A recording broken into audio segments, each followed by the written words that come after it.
Homeland Security Secretary Kristi Noem is facing some backlash after a post from earlier this month showed her bragging about taking FEMA funds in order to build Alligator Alcatraz, or what we like to call Alligator Auschwitz.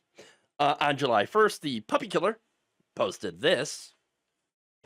Alligator Alcatraz will be funded largely by FEMA's Shelter and Services Program, which the Biden administration uses a piggy bank to spend hundreds of millions of American taxpayer dollars to house illegal aliens. And then she goes on. So she is, of course, celebrating this as a political win and contrasting it with the previous uses of the FEMA Shelter and Services Program, which she, again, claimed that was supporting illegals, of course. So, yeah, what she's saying is, hey, look, I took money that was sheltering migrants in New York and I put it towards a concentration camp. Yeah, to MAGA. Oh, that's not something that I want to do, much less, brag about doing. But MAGA loves it. We know they love it. The more cruel you are to migrants, the more MAGA gets hard over it. I'm just saying, that's what they do. But now that Texas was hit by deadly flash floods that have killed over 100 people and caused about $18 to $22 billion in estimated damage, her post has gotten more scrutiny, especially since the concentration camp is expected to cost roughly $450 million a year to operate. Yes, that's right, a year. That's $250 per bed per day, all paid for by us, the U.S. taxpayer. Great, awesome, fantastic, lovely. What an excellent use of money that could have been, going right now to shelter families in Texas affected by the floods. But here's the thing, though. FEMA, they've been gutted by this administration. They really have. According to reports, more than a third of FEMA's permanent full-time workforce has been fired or accepted buyouts, including some of its most experienced and knowledgeable leaders who coordinate disaster response. That includes 2 senior meteorologists at the San Antonio National Weather Service office, which is responsible for forecasting in the Hill County region, which was hit really, really hard by this. One of them was the warning coordination meteorologist, who usually is responsible for liaising with local emergency managers. They help translate National Weather Service forecasts into likely impact reports, which helps to inform local actions like warnings and evacuation orders. Kind of important. Now, of course, without those experienced people, the necessary actions either come late or not at all, with deadly consequences.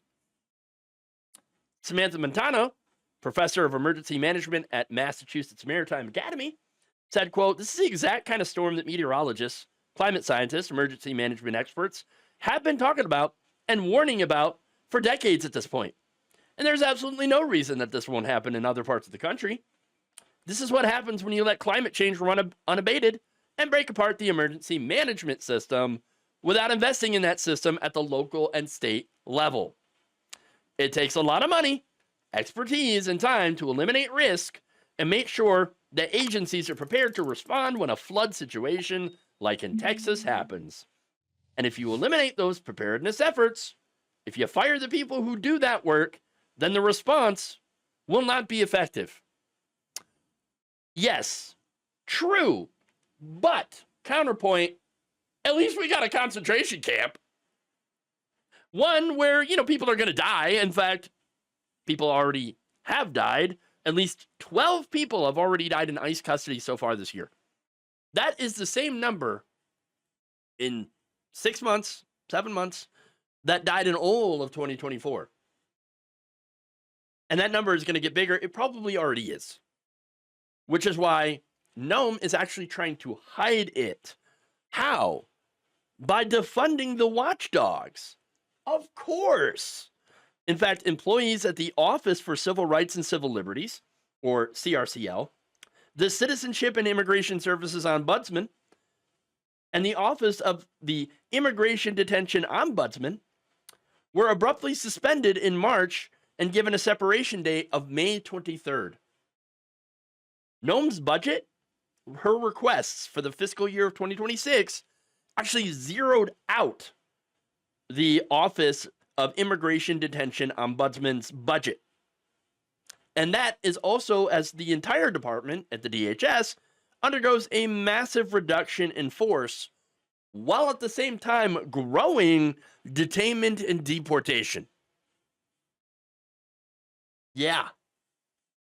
Katie Shepard, who previously served as a senior policy advisor at the CRCL before being removed as part of the DHS Oversight Cuts, said the agency is, quote, moving in the wrong direction as the Trump administration is doubling down on immigration enforcement and the number of people in custody is rapidly increasing. We should be increasing oversight, not eliminating it. Yes, but that's only if you actually give a damn about the well-being of those people in the facilities. You see what the problem is here? They don't care. They don't care about the people they're putting in these concentration camps. They don't care. And they certainly, obviously, don't want any oversight so that when people die of mistreatment, we're not going to know about it. I mean, how are we going to know if there's no oversight? I mean, look, this is the hallmark of a concentration camp. Not knowing the horrors that are happening within. Look, the German people claimed, and you can argue, like, how much they actually knew, but they would claim that, oh, no, we didn't know how bad it was in Auschwitz. No, you don't understand. We didn't know. We had no idea what was going on here. Now, partly it's because the conditions were hidden from the people. Now, they believed, oh, it was a work camp. Of course it wasn't a work camp. I mean, people had their suspicions, of course, that horrible things were happening in those camps. Of course. But you also had propaganda that was strong. Hey, you know what other government is doing a lot of propaganda right now? Oh, right. Yeah.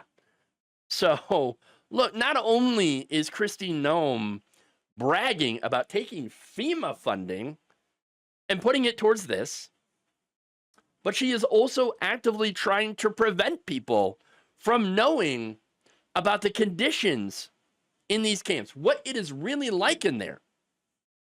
And so far, I mean, there's already been reports that Alligator Alcatraz has flooded over.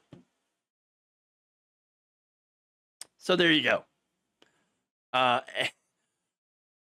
don't know how many people are going to die as a result of this, of being stuffed into these horrific camps.